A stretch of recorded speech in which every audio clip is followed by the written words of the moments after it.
of Namgyal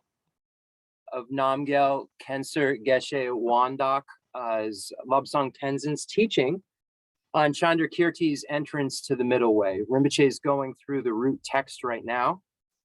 And then eventually we're going to look at illuminating the intent, the Umagomba Rapsa, which is Lama Tsongkhapa's commentary on Chandrakirti's root text. So we're not getting into a lot of detail, primarily just reading through the root text with some, add-ons.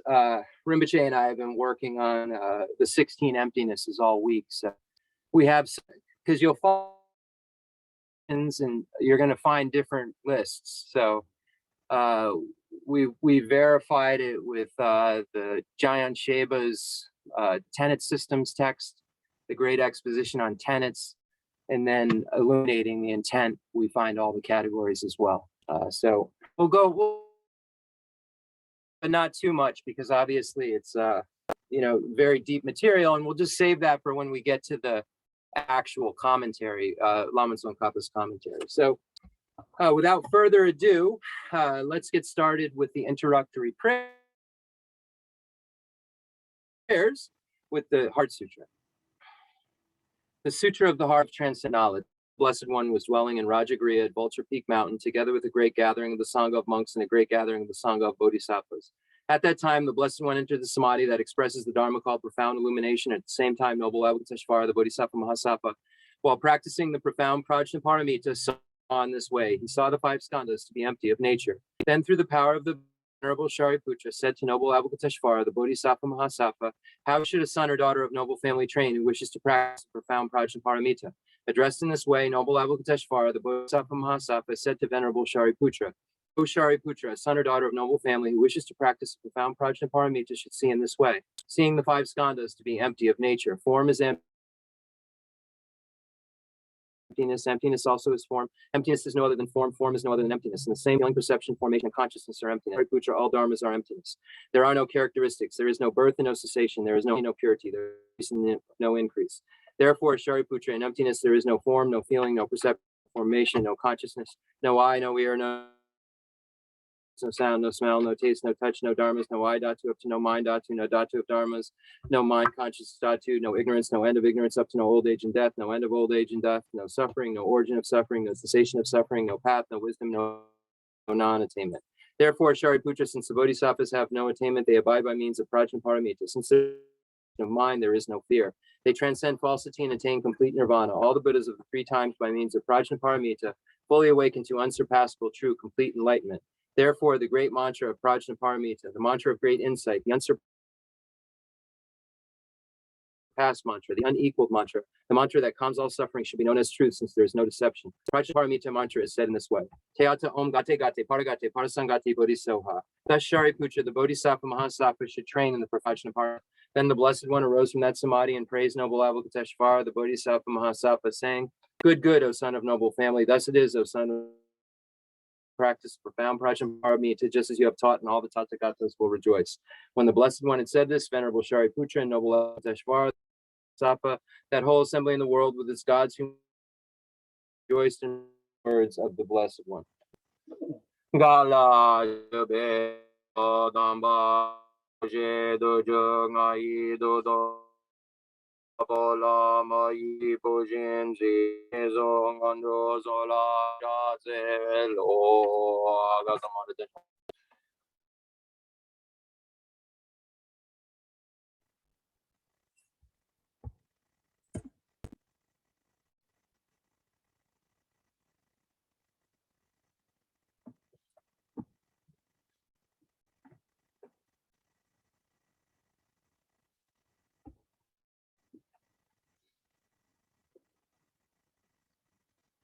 Samara Tishandara Samara and Be Teata Ongate Gate Parasangati Buddhiso Baba Ganja Sanji Gai Meto Jeshe Abadoji Mepodoji Wadoji Nagi Beji Matu Peju Danji Shedin Goyeso Geri Aje Wada Meto Nove Danje Wada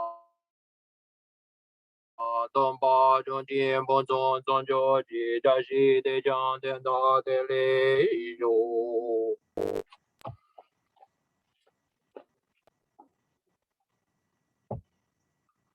fundamental ground is scented with incense and strewn with flowers, adorned with Mount Meru, the four continents, the sun and the moon. I imagine this as a Buddha land and offer it. May all sentient beings enjoy this pure realm. Holy Lamas high, wrap the sky of your Dharma bodies in massive clouds of knowledge and love, and let them pour upon the earth of your disciples as we are ready, a shower of rain, the teachings deep and wide.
I send forth this jewel mandala to you. Edam Rana Mandala Kratayami.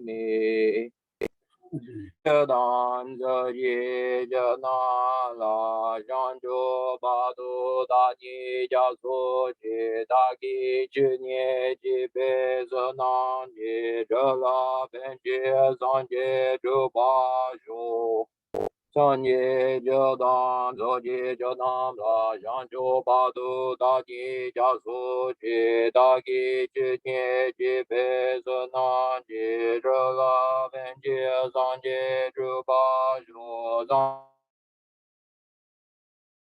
Sanye Jadan Zoji Jadan La Janjo Badu Dagi Jasoji Dagi Jini Jibe Zanani Jala Benji Zanje Jubashu.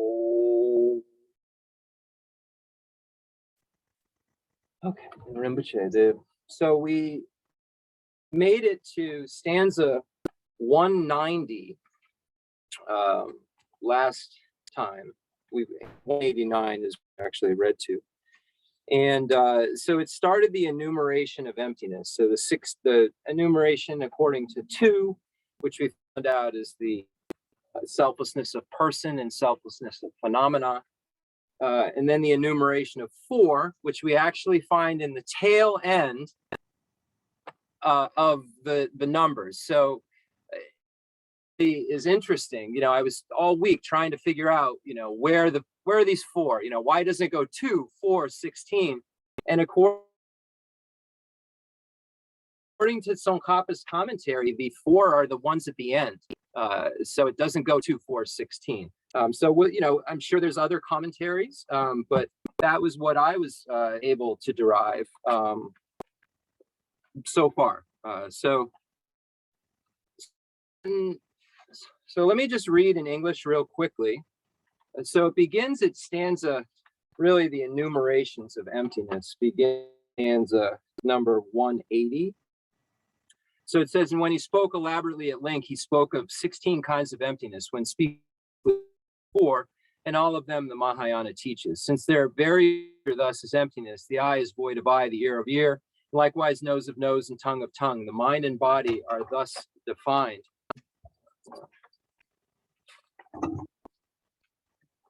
Because they are not constant and do not disintegrate, the power of vision and other senses are without inherent nature. This is inner emptiness. So this is the first emptiness of the 16, inner emptiness. According to its very nature, form is void of form. Sound, smell, taste, and touch are also void, and likewise all workings of the mind that and so forth have no existence is classified as outer emptiness. So there's number 2.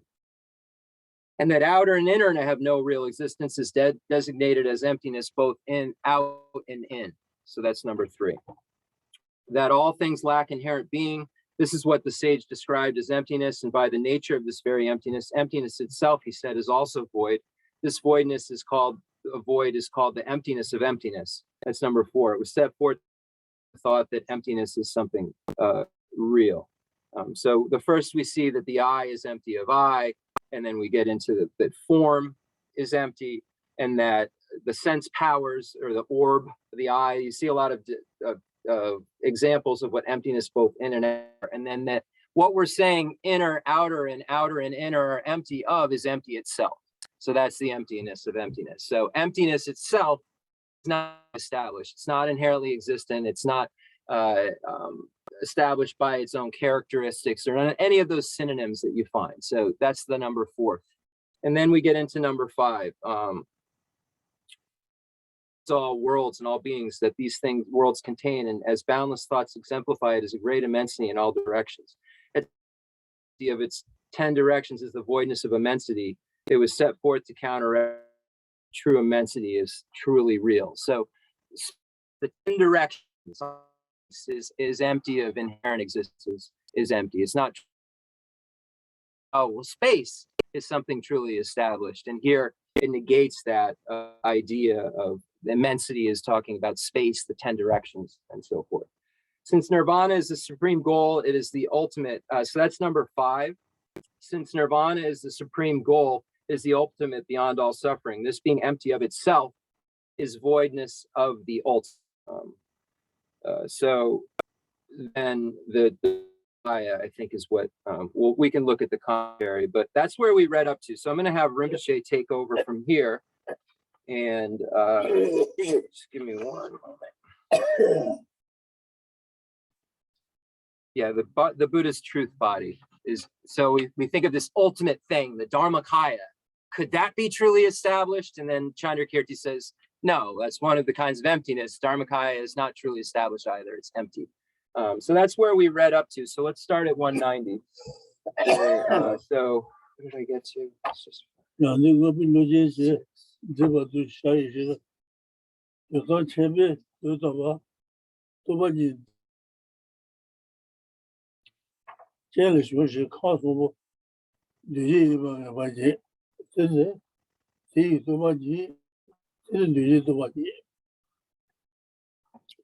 Coffee chew.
等于通报人抗议，这些呢，就通报你小雨，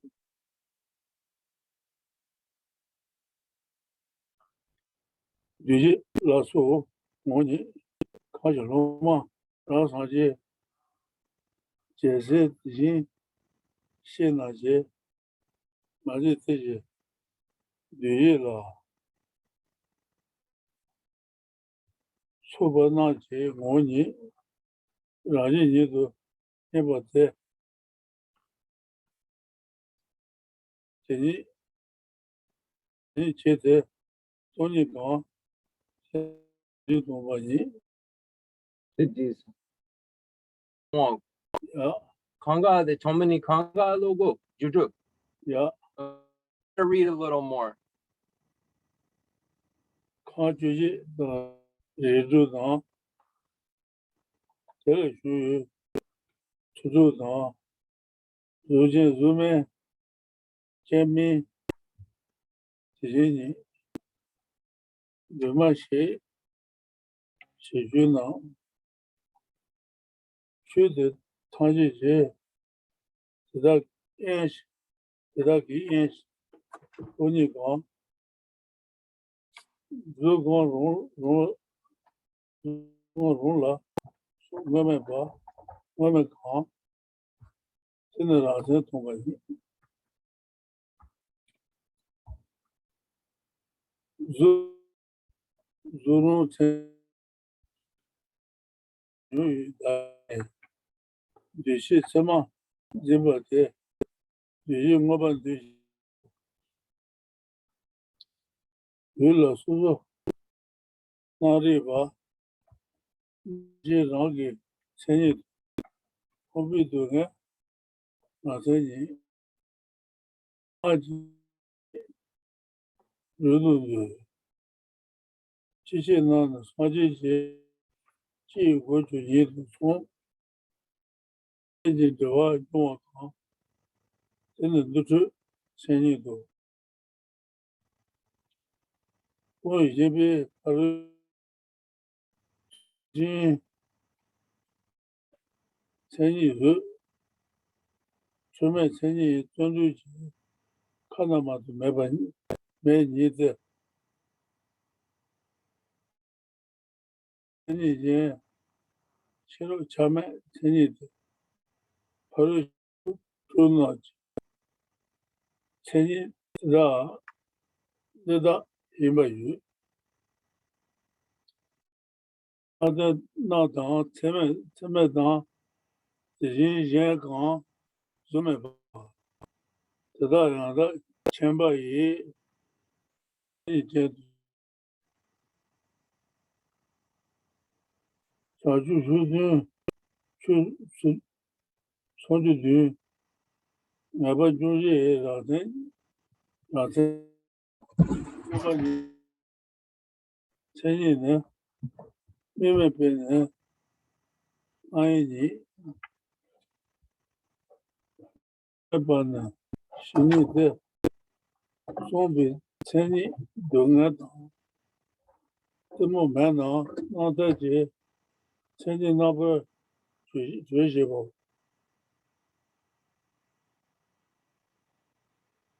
都能写的那边人，再让别让人就被门的办那呢，写的特别容易，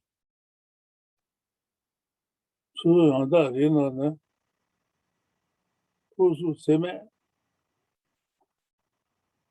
前一天有了没事，你住吧，想把全部学校，有爱见呢，有住吧，手机全部搞，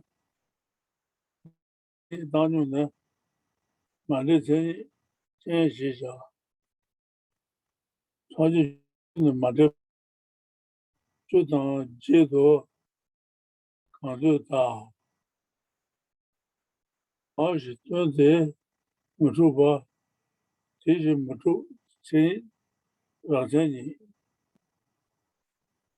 那个前年一些呢，我前年见到是，你这完你这我从学校没做到，而且对于前年的两万些比前年高，这次可能多半年，这个老师多半年，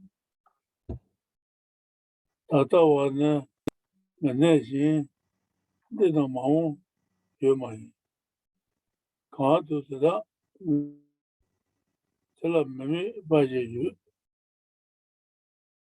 没把让我这也把讲的，就是那边这没别没我呢，我是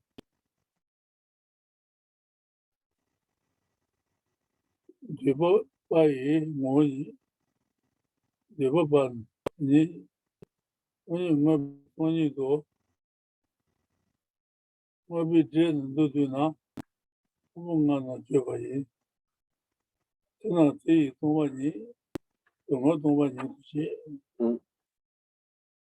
都对男呢，都对男呢，我怎么解决弄了去，我们在东西，我不让人我里面让人学习，东西的知道让人马些别让人学呢，小孩子常见到呢，熊王，马上搞中，我说呢，我不根据东北人，也许我不老是家，有到他的这些人，我比东吃了或者先去来老多家，Tuche, the decent,我呀， decent, Tuche Rinpoche. So we read a bunch more because it just makes sense to conclude the 16 emptinesses section. So let me go back to where we were, and we'll go through this slowly. So we left off on the emptiness of the ultimate. So let me just go back so I don't get lost here.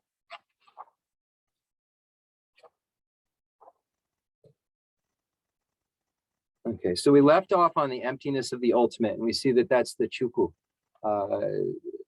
the dondan tomba ni, the chuku tomba. yeah. So we left off on the emptiness of the truth body, the voidness of the ultimate. So now we'll go to stanza number 190. Indeed, to counter the conviction that nirvana is a real existent thing, the knower of the ultimate set forth the voidness of the ultimate. The three worlds, all arisen from conditions, are said with certainty to be compounded. That these are empty themselves was taught emptiness of compounded. Okay, so here we have the emptiness of compounded. This is number, I think, 8. No, I'm 7 rather. Number 8 is then and that which is devoid of birth and abiding is without impermanence, is qualified as uncompounded. That is empty of itself, the emptiness of uncompounded.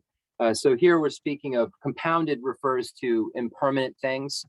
Uncompounded refers to permanent things. So we can look more into the detail of the three realms coming from their causes and conditions are described with certainty to be conditioned. And then it says that which has no arising and duration and doesn't have impermanence, cessation, or disintegration, that phenomena is unconditioned. So that's a permanent phenomenon, and that is empty of itself. So it's saying compounded, impermanent, and uncompounded, permanent phenomena are both empty. It's starting to rain. I might need to put up the thing, but I'm not sure if we'll need it. So I'm just letting everyone know there might be an event coming up. So that's 8 emptinesses, right? Okay. That which does not fall into extremes is said to be beyond extreme positions. This in turn is emptiness of itself, referred to as voidness beyond extremes. So this emptiness is talking about the two extremes of nihilism and substantialism. Emptiness is free from those two extremes.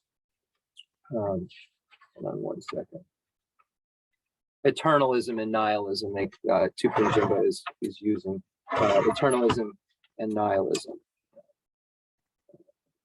That which does not fall into extremes is said to be beyond extreme positions. This in turn is empty of itself, referred to a voidness beyond extremes.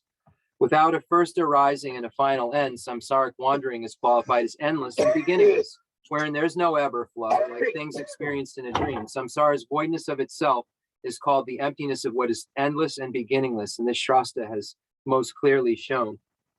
So here, this is number 10. So that the two extremes are number 9.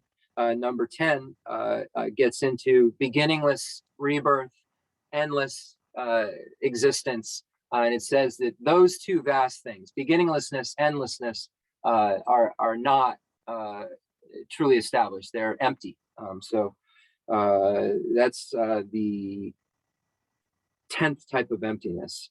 Now we move into samsara's voidness.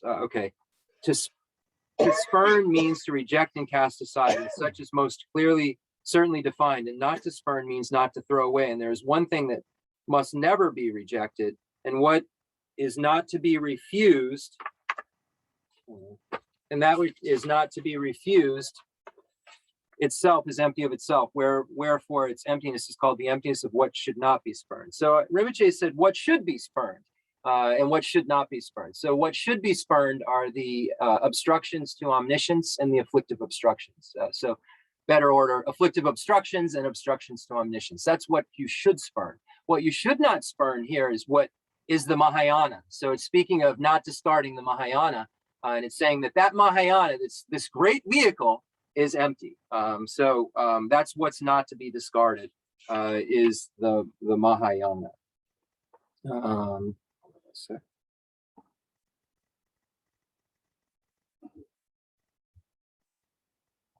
Okay, let's see. Just give me one moment. I'm working with 3 things here. So the essence of compounded and of uncompounded things is not a thing invented by the Shravakas and Prachika Buddhas, Bodhisattvas, or indeed the Buddhas. And thus the essence of these things is qualified as their essential nature. And this being empty of itself is voidness of essential nature. So the essential nature of all phenomena is that it lacks intrinsic establishment. It lacks intrinsic existence. So that essential nature of all phenomena is empty. So that's the point that it's being made, that it's empty of intrinsic nature. This intrinsic nature of phenomena, which is that it's empty of inherent existence, right? This nature of phenomena is not inherently existent. That's the emptiness of intrinsic nature. So that gets us up to number 12.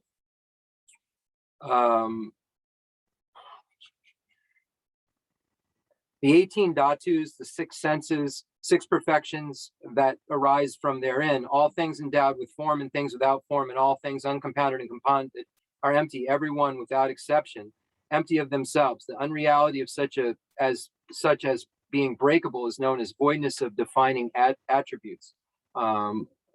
So here you find the autonomy school establishes actually some establishment of defining characteristics. So the middle way consequence school negates that. But the autonomy school says that this thing is defined, as a certain thing, right? And then it has some of that ness to it, and then it takes the naming from the side. It takes the participation of the object and the participant who's naming it to bring it into being. But there is some defining true establishment that's there. You'll have to study it more. I'm not a scholar at all, but you'll find that this Ranjin Drupa, this defining attributes is something that the autonomy school asserts, the lower middle way school asserts in some way. So I encourage everyone to go further, right? And to look further into this stuff when we find it. So now it's going to get into like the 6 perfections and define them and say that that which is defined by, so we have Songcha and Seni and Songcha. We have definition and definiendum, right? So the definition is empty, and it doesn't make the definiendum truly established. So its defining characteristics are empty, are not inherently existent. So it doesn't have any characteristics from its own side that defines it, that can then be labeled, that makes it realer, or there is no defining characteristic that it has. So then now it's going to get into the six perfections, define them, and then let you know that all those great things that are the six perfections are not truly established. They're empty.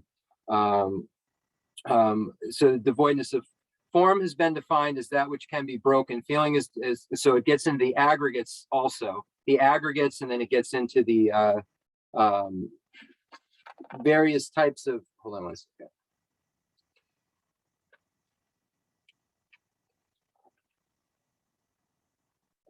See here, hold on, give me 1 second. This is where it breaks off. Intrinsic nature. I have to use it, hold on 1 second. 200. Now, okay, so we've got done with the 12 types of emptiness, right? Which is the emptiness of intrinsic nature is number 12. Now we're going to get into number 13, and this is where it gets a little bit tricky, because we don't have the italicized. It's the same. So just give me a moment. So we have the 18 dhatus, 6 sense powers, 6 perfections that arise from therein, all things endowed with form and things without form, and all things uncompounded and compounded are empty. Every one without exception, empty of themselves. This is the number 13, emptiness of all phenomena. So we find it in Lama Tsongkhapa's commentary. You can see how I start getting jarbled. Like I was running well when I was looking through the root text and looking at this text and loving the italics. And then it starts to get a little divergent. So the emptiness of all phenomena is said to be 201 AB. So are empty, everyone without exception, empty of themselves. So all phenomena are empty of themselves. So half of stanza 201, the first 2 lines, those are referring to the emptiness of all phenomena. The unreality, then, hold on. Then the unreality of such as being breakable is known as the voidness of defining attributes. Okay, so that is number 14 in terms of emptiness, the emptiness of defining characteristics. So I skipped ahead a little bit. Now is where we get into the defining characteristics of form, the sense, form, feeling, perception, formation, etc., and the sense fields, and then we get into the 6 perfections and showing their emptiness. So again, 200 into 201, we find the emptiness of all phenomena. And then 201, the second part, we find the emptiness of defining characteristics. We have definition, definiendum. Definition is what defines a definiendum. So we find those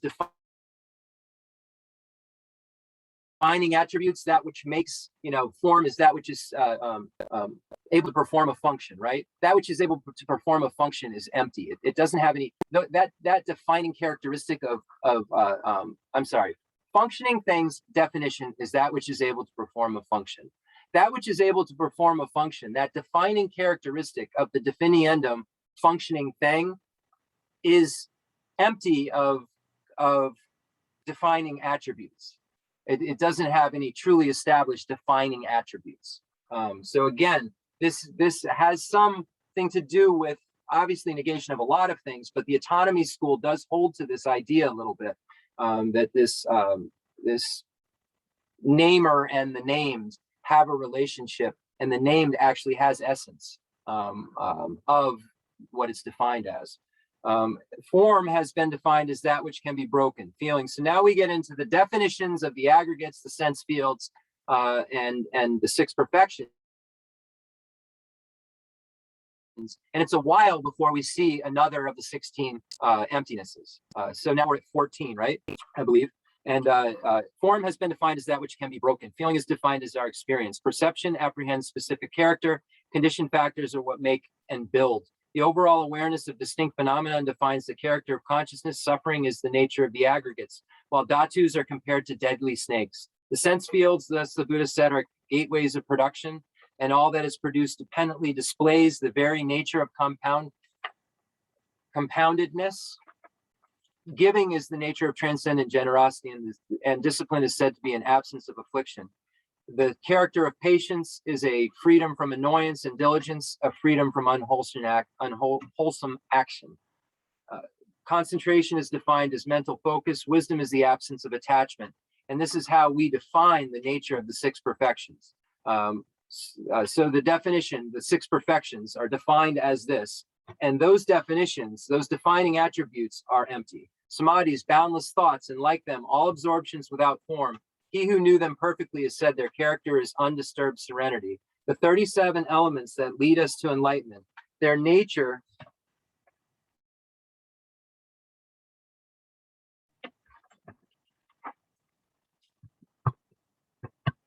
is to drive from samsara. The character of emptiness is absence of a real existent referent. The absence of all attributes is peace. And the third, the absence of expectancy, has been defined as non-existence. Of all suffering and ignorance, the perfect freedoms, 8 in all, will extricate and disencumber us. The 10 strings Buddha has defined, so the 10 powers, and what brings us utter certainty, while firmness, perfect, immutable, defines the nature of the Buddha's fourfold fearlessness. His perfect knowledge, such as the conferred by power, is by its nature unconfined, and great love is the name ascribed to his achievement of the benefit of beings. He perfectly protects all those who suffer. This defines his great compassion. His joy is marked by excellent rejoicing.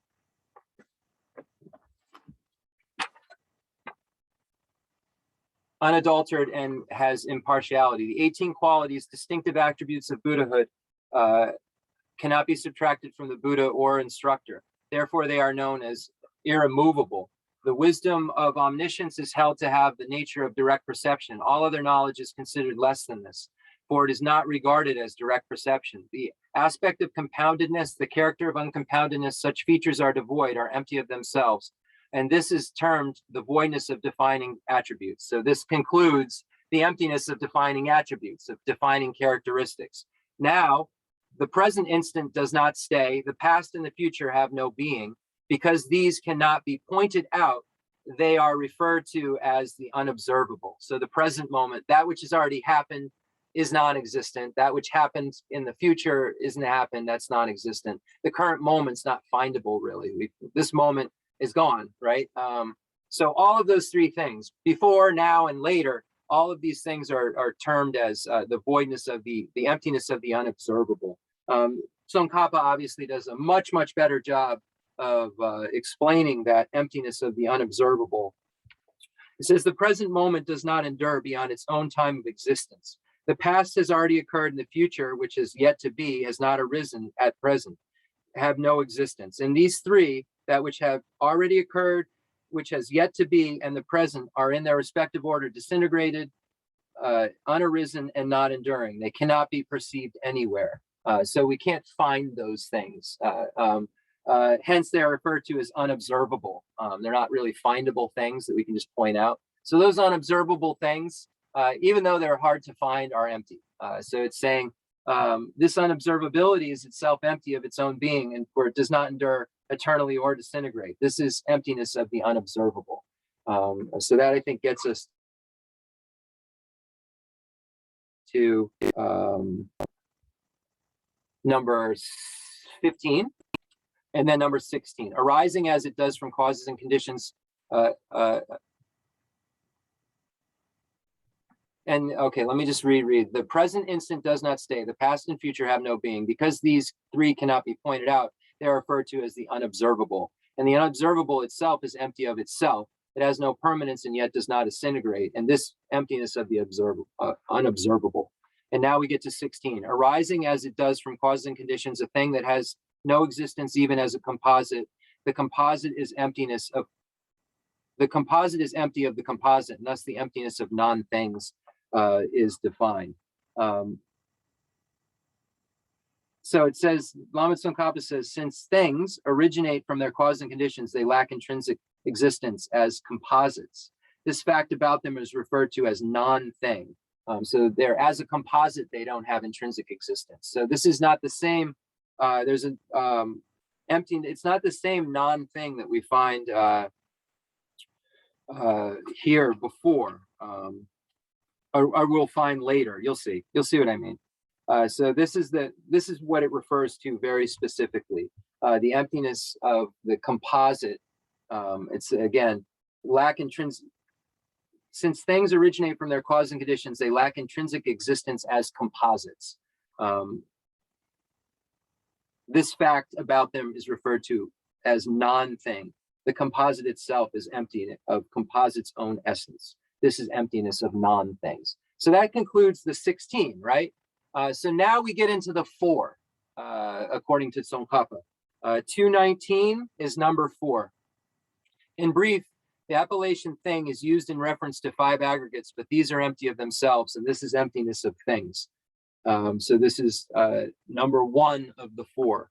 It says an extensive explanation of the 4 kinds of emptiness. And briefly, non-thing indicates an uncompounded thing, and that this itself is empty of itself is known as voidness of non-things. So emptiness of non-things. There's not really a reason I can see to keep switching this emptiness and voidness word. Maybe it was to kind of differentiate, but the English, I mean, to be tomba, tomba, tomba. So I think that using that word void just maybe confuses it for me. I'm just, when I just keep saying emptiness, if you see voidness of, it's not a, it's just the way it seems to read to me. But I could be corrected and I would have no problem with that. Then the nature of phenomenon consists in their non-entity. This is emptiness of so-called nature. This nature is indeed quite uncontrived, and therefore nature is the name ascribed to it. Okay, so emptiness of so-called nature. And then we have the final,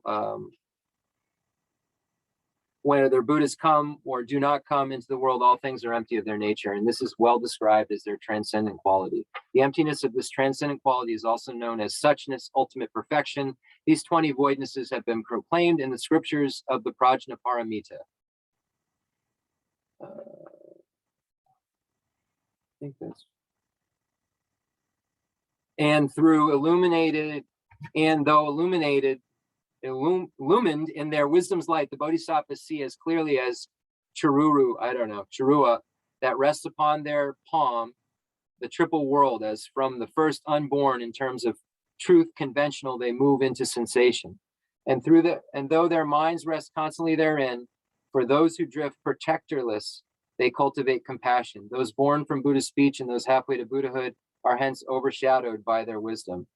And like the king of swans ahead of the lesser birds, they soar on the broad white wings of relative and ultimate full spread, and on the strength of a virtue's mighty wind, they fly to gain the far and supreme shore, the oceanic qualities of victory.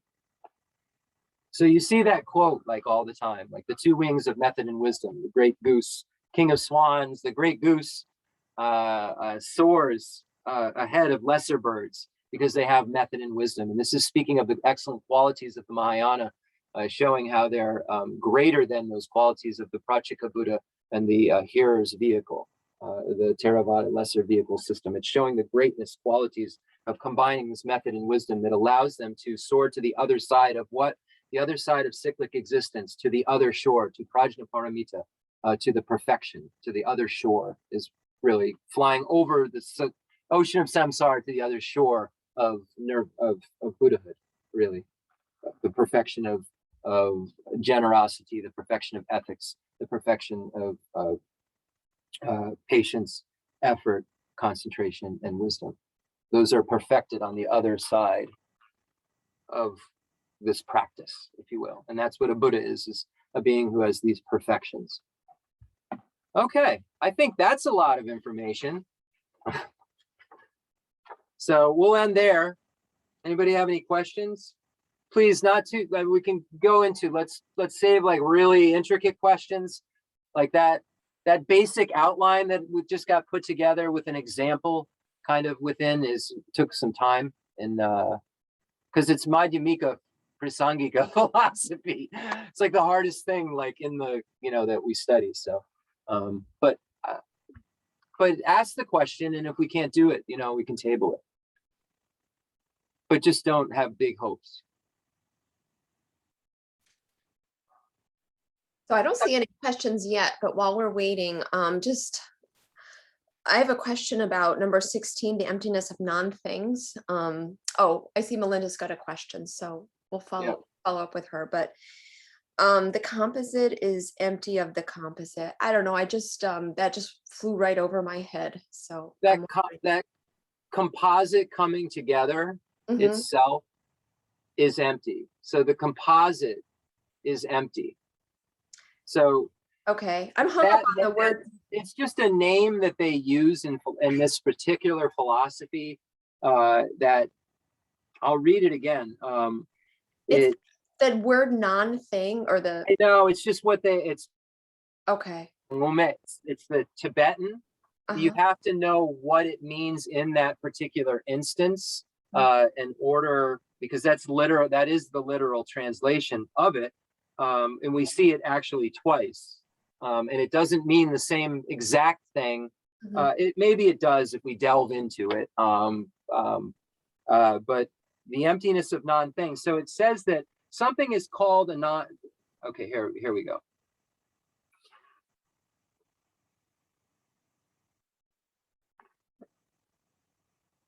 Since things originate from their causes and conditions, so things originate from causes and conditions, they lack intrinsic existence as composites.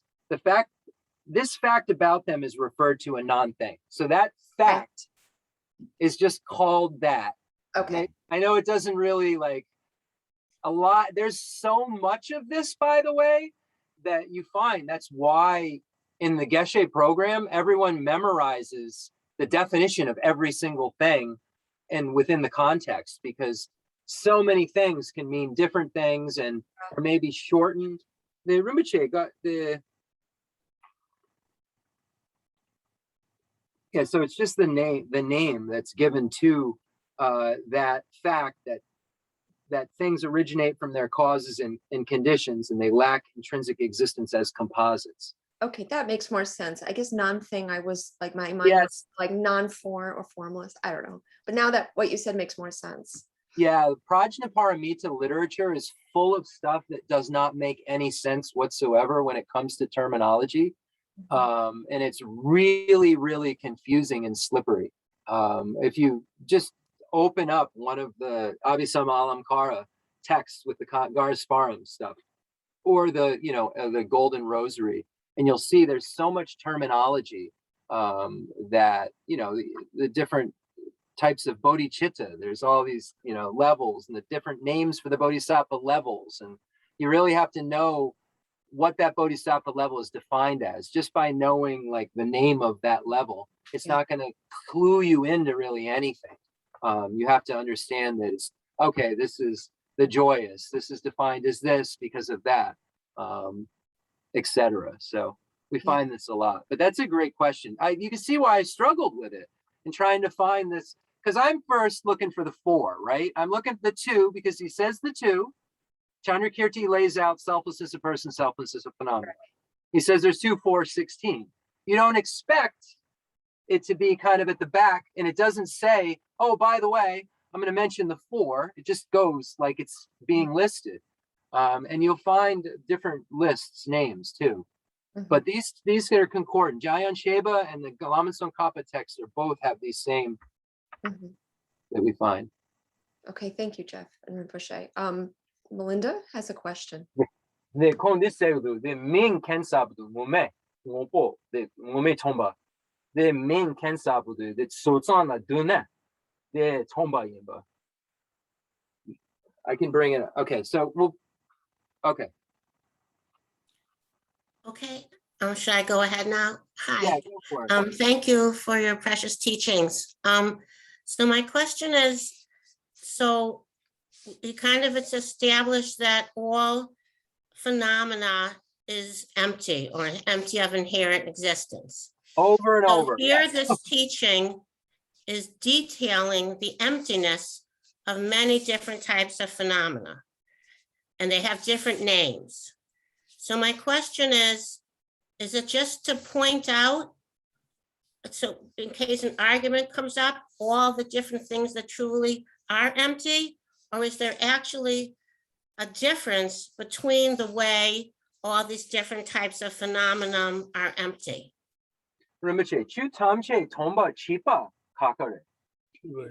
Then garshene the Tony Judru, Tony Nishu, Tony Juje, the Pembo Garshene, Gangisana Chu Tamche, Tomba, then Garshene Ewa Mambo. Chu Tamche Juje, the Mitapa Dami Tapa Nicha Ire, Chu Kanga Ire, then Garshene the Ewa Mambo. Jidu Nasi, Jidu Jishi, Yang Jibashi, Nijo. So it's you could look at it from explanation of summary, which is all phenomena are empty, right? That's the summary.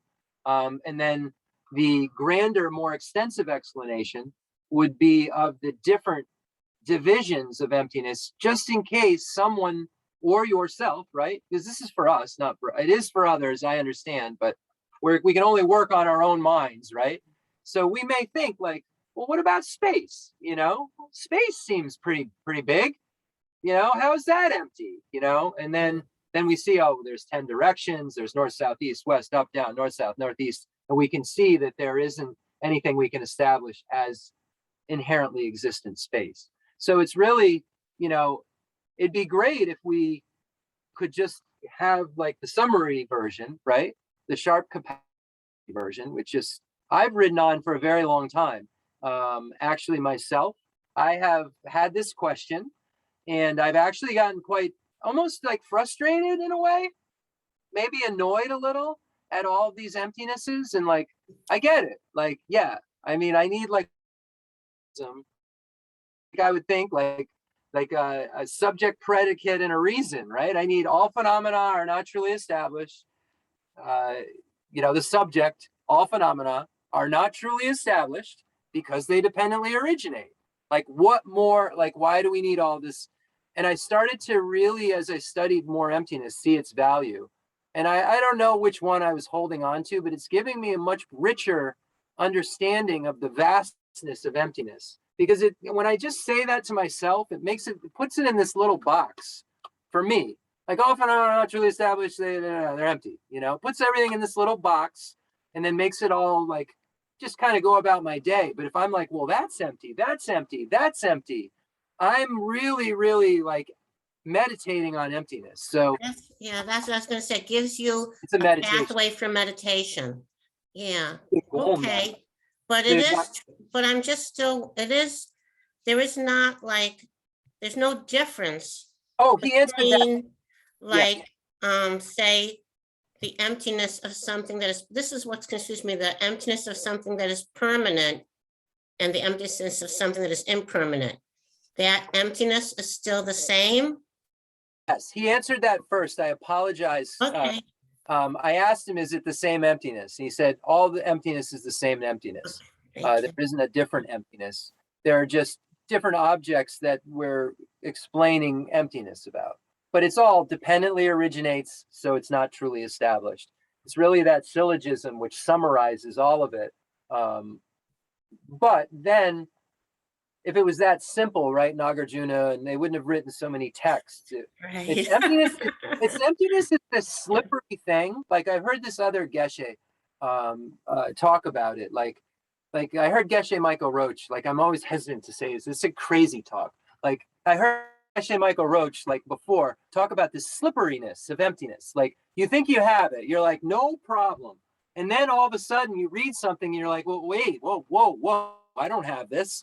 It's something that has to do with gathering virtue, also concentration, right? And the ability to really analyze this stuff thoroughly. Because if it was as simple as all phenomena are not truly established, right? So they're empty, or they dependently originate, so they're empty, then it would seemingly be very easy to get enlightened if we just had to like pulverize that thought once.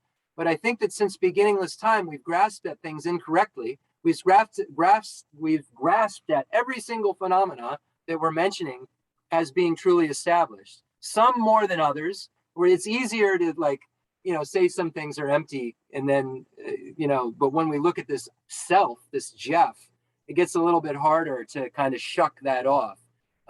So, you know, it's just about this misapprehension since beginningless time that we're trying to crush. And we can only crush it by, you know, hitting it again and again and again with logic. Because if it just went away, it would just go away, right? Like we'd be all set. Once we heard the syllogism, we'd be like, oh, Right. Since beginningless time? Woo, I'm glad I heard that. Thank you very much for your thorough answer. I appreciate it. And Rinpoche, thank you.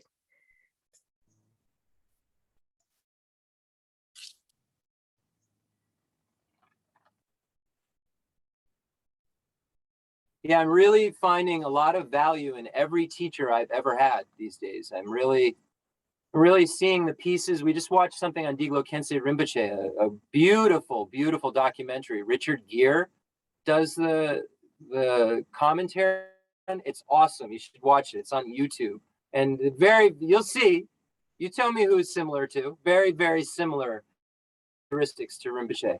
And His Holiness is very young in the video and speaks of him as his teacher in just an incredibly high way. And my first teachers were Nyingma Lamas, who were within that tradition. So it's I'm just finding a lot of beauty in all of the teachers I've had, regardless of anything else.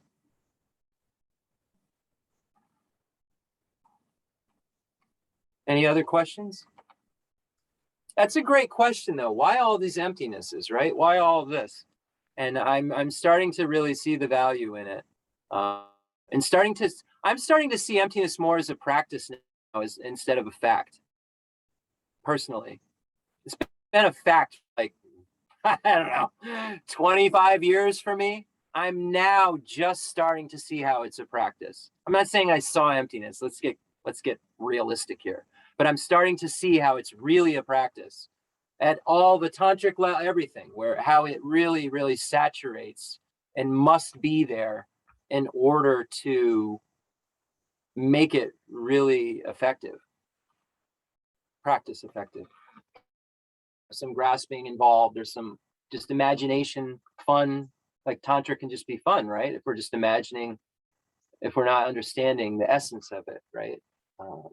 And what's really happening. And why we're generating these emotions of these 4 different levels of emotion in action tantra, performance tantra, yogic tantra, highest yoga tantra. Why are we generating this bliss? What are we doing with these 4 kinds of bliss? How are we transforming them? Well, it has to go through a process of emptiness. It has to.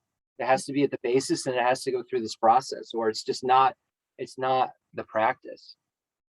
And then bodhicitta has to be involved with it too, or it's not the practice. So you see this 2 wings of method and wisdom. You know, that's why I got a little emotional when I read that. It's like, yeah, I've read that a million times, right? A million times. Top Thang Sheriff, method and wisdom. And it's starting to make sense. I studied Buddhism in 95. You know, I read that probably in 95. And I didn't like kind of study. I have studied Buddhism since 1995. And it's just amazing to see. Lobsang La and I were speaking about how it's clearly a process of karma and gathering virtue, and everyone's process is different. And some people can just get certain things, but don't get other things. And I was able to intellectually get this stuff very quickly, but I'm finding it didn't absorb in the way that I had wanted it to. And now I'm kind of trying to absorb it. And I really always it's not about just an intellectual understanding. And I think that really for a lot of years, I've ridden on that because it's been the easiest thing for me to do. Very easy for me to just do that, but to absorb it, to make it change my life in a quicker fashion. I think I've been not missing, because you get to it when you get to it, right? But don't ever think your process isn't going quick enough or where it's supposed to be, because it's a process and everybody's process is different. And I've had atomic bombs go off in the middle of my process, at year 10, 15, that wouldn't make any sense to anybody, but it's a process. And just don't be hard on yourself, and make sure that you know that we've been grasping at the wrong thing since beginningless time. And this life, we're thinking about trying to turn that around, but beginningless time is a whole lot of lives of just pulverizing our mind with wrong view. And now we're trying to kind of pulverize our mind with right view. And it's going to take a while. And we're going to fall backwards, and we're going to think we have it, and then we're not going to have it. And then we're going to get frustrated, and then we're going to be like, maybe I don't want to be Buddhist or something, or you know, but that's not, we've all been with the truth. So good luck. That's all I could say, you know, is, you know, I know. All right. Anyone else have any questions? I think we had a great session. I'm glad we got to go over all of that. You know, it's too difficult maybe sometimes to do this intricate information with Rinpoche live time. So I spent the week with him on this. So all this stuff I brought out came from I have books all over the table right now. Figure out, I'm trying to get a hold of the 7 of the chariot and there's 20 emptinesses. And then I'm really been working on the idea of wrong view. What is wrong consciousness versus wrong view? And I'll leave you with this, because I have this question, right? So wrong view is this really like strong aggression. There is no Buddha about something that exists saying it doesn't exist, right? There's no Buddha, there's no Dharma, there's no Four Noble Truths, there's no karma and its effects, right? So it's this view that says this is wrong. So apparently, this, right? And that there's a creator God. It's not wrong view at that point until you have some sort of like really strong, like almost aversion in commentaries I'm seeing. It says mean. It talks about you having to have this very strong kind of emotion about it. And I'm having, because like if you say, no, so this is where I'm having trouble. At what point does wrong consciousness, because wrong consciousness is what non-Buddhists have. They think there's a creator God, there's not. But it's not wrong view. Wrong view is something is a non-virtue, right? It's a non-virtue of the mind. So at what point does wrong view, wrong consciousness turn to wrong view, right? I've been looking everywhere. I wish you all luck. At what point does that happen? So this is where the consequence that I'm arriving at. And this may be absurd, but let's play with this a little bit. Non-Buddhists, we have these interfaith dialogues. We think it's great, right? We think everybody should get together and hear about each other's tradition and talk about it. So is an interfaith dialogue a cause for someone to get wrong view? Because they then hear the tradition, they hear that we think there's beginningless lives, they think there's, and they say that's preposterous. There isn't that. They about it because they think, oh, these people think there's no God? Are you kidding me? No God? And then does that start it? Does that thing we thought was awesome start a train? That's all. So this is what my mind does in my free time. So it's interesting though, right? Like we say, oh, so we have the 10 non out, right? Most of us who've studied a while, we don't even know what they are. Like I'm starting to be like that. It's like I used to just think wrong view is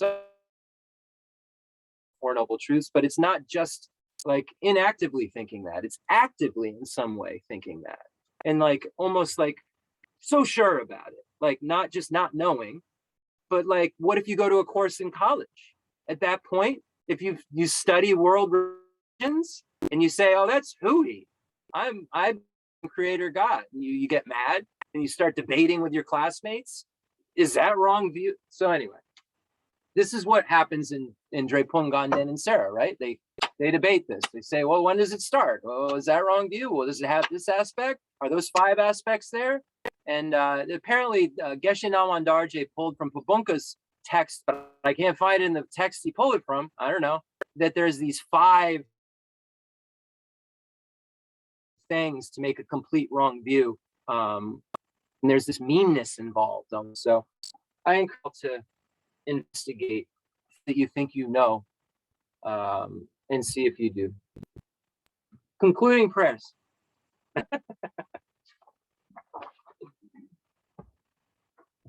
I also want to say thank you very much to Lozanla. He's been coming and getting Prajnaparamita class a couple days a week with Rinpoche and going through, like they're on like 200 pages in. So it's a really incredible experience, you know, for anyone.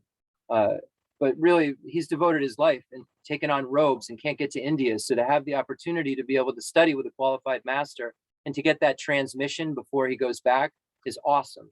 So I really rejoice in what Lobsang La is doing.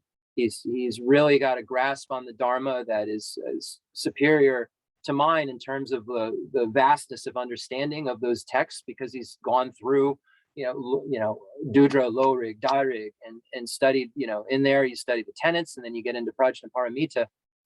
So I really rejoice in the work that he is doing and is continuing to do in the United States. And he and I are having some great when he comes over, because I'm a little freestyly, you know that.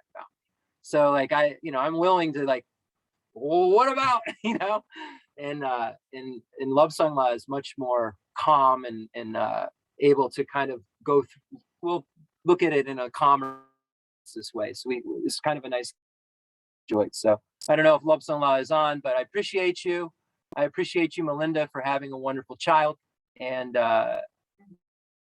the virtue you're creating by having a son that is ordained. So anyway, now let's end. The fundamental ground is scented with incense and strewn with flowers, adorned with Mount Meru, the four continents, the sun and the moon. I imagine this as a Buddha land and offer it. May all sentient beings enjoy. I dedicate whatever virtues I've collected for the benefit of the teachings and of all sentient beings, and in particular for the essential teachings of Venerable Losang Drakpa to shine forever. I send forth this jeweled mandala to you, precious Guru. I dedicate all this virtue to emulate the knowledge of the hero Manjushri, and likewise Samantabhadra as well. Whatever dedication is praised as supreme by all the conquerors, which are versed 3 times. I also dedicate all my roots of virtue for the sake of auspicious deeds. In that pure land surrounded by snowy mountains, you are the source of all benefit and happiness. All powerful Avalokiteshvara, Tenzin Gyatso, may you stay until samsara's end. I pray for the long life of the precious Khensur Rinpoche, upholder of scriptural and realizational doctrines, a spiritual friend who trained extensively in the 5 great philosophical texts with exceptional wisdom and perseverance. And I have a ball. Go. Rinpoche sits out here and throws the ball for Kala. She just keeps running. She puts it on his lap, and he's, oh gosh. And then he sometimes hides it in his chair. Notice that's a new move. I don't know if you've noticed that, huh? Yeah, a new move. He hides the ball right behind his, in his chair, and he's had enough. All right.